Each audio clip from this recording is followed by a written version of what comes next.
Hey fans, Blue Goblin here with my latest comic book review blog, and I truly hope that you appreciate that intro that I presented you with. I'm just trying to show my respect for the late Michael Jackson. I know he I know he didn't exactly make the best choices in life, but musically, I gotta give credit where credit is due. Musically, I have to show my respect because his music, even to this day, is still some that I consider good music, and I hope you truly appreciate it. Appreciate the intro. And if you want to know my feelings about the loss of Ed McMahon, Farrah Fawcett, and Michael Jackson, then go to my MySpace blog. On MySpace, I'm known as Iron Spider 01. Go to my blog and see what I'm talking about when I talk about the loss of three entertainment legends. So now on to comic books.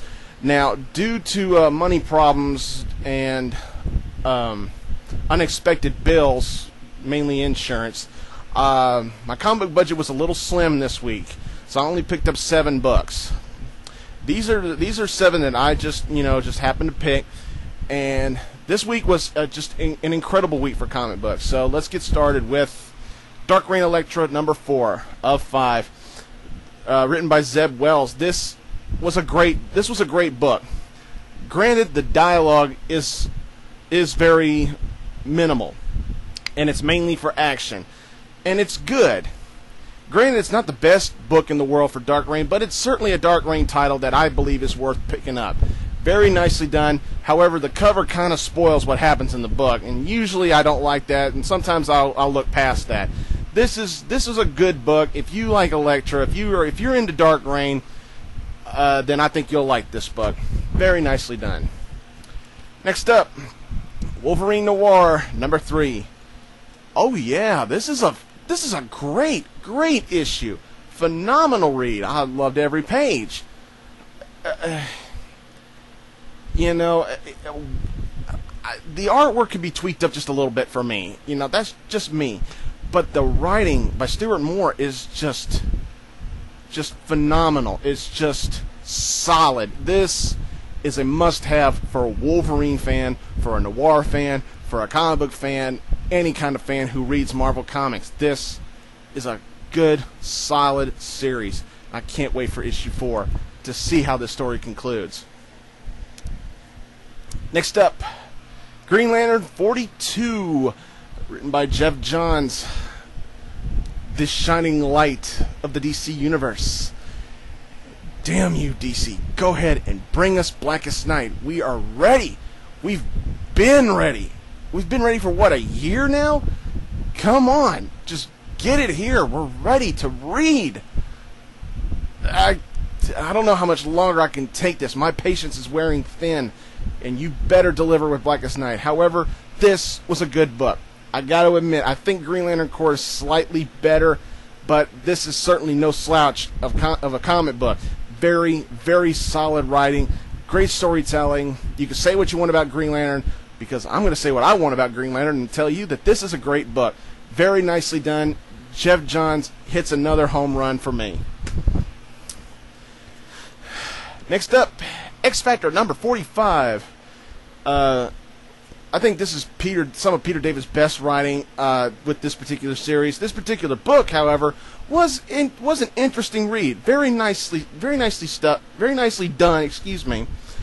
Artwork is certainly better than Larry Stroman's was back a few issues ago.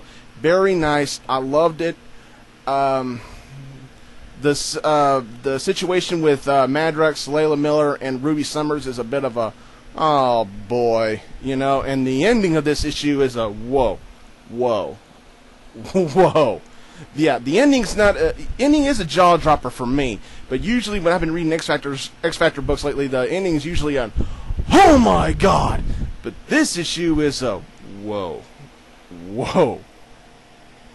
But you can't get away from this series. If you really like XMen books, this is one to have. It's probably gonna make you go whoa, but it's still a good book. Very nice writing.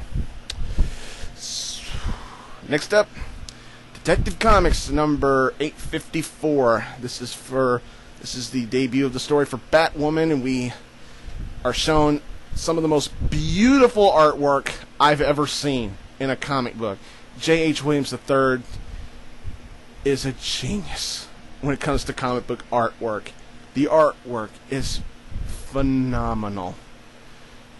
Very detailed, very nice, colorful, rich, powerful. And, you know, Greg Rucka's writing is pretty decent, too. I mean, you can't deny that. It's a great story. It's picking up from Batwoman's story from 52 all the way back there, back in 52, you know. You know, how long's it been since 52?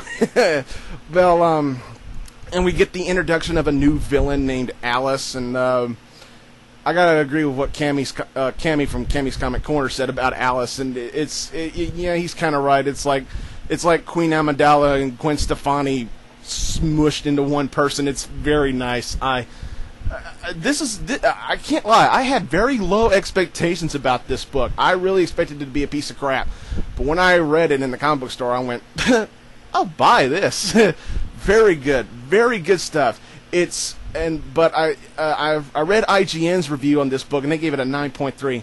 Kind of got to disagree with that. I'm going to probably have to give it an 8 because it's still, although it is a great book, I got to say it's still not anywhere near as good as whatever happened to the Cape Crusader. That's just me. Opinions vary. Next up, Gotham City Sirens, #1. I have been looking forward to this particular series, and it's good. I mean, Harley, Ivy, Catwoman, Paul Dini. Sold? I mean, this is great. I felt like I was, you know, reading the script from an old episode of Batman the Animated Series with this, you know, with the cheeky episodes featuring Harley and Ivy. It's good stuff. It's great. It's just a little bit below my expectations, but it's still a good book. I think my favorite part is the part with the Riddler. You know, it's just so retro to me. You know, it just has that flavor of the animated series Batman. You know, with all those cheeky episodes. You know, I just said that, but it's not perfect. It was a little below my expectations for it, but it's still a good read, and I think you should go ahead and give it a try. I mean, it's Paul Dini. I mean, he hasn't made a bad book yet, at least in my opinion. Now, for what I believe was the most awesome book this week. That's just my opinion now. The Amazing Spider-Man number 598, Part 4 of American Son. Damn you, Norman Osborn. You know, it's funny that I paid tribute to Michael Jackson in the beginning of this blog, because there's another song of his that plays in my head when I read the story involving Harry Osborn and Lily Hollister. And I think I'll let you hear a sample from that song right now. She's just a girl, that I'm the one, but the kid is not my son. That's because it's Norman's new son. Damn you, Norman Osborn. But this is a great book. I mean, fabulous cover. It's very weird, but it's a nice cover, and it's a nice story. I can't remember the last time an Amazing Spider-Man story captured me this much. It's very, very nicely done. And this is probably going to go down as perhaps the biggest Spider-Man story of the year, without a doubt.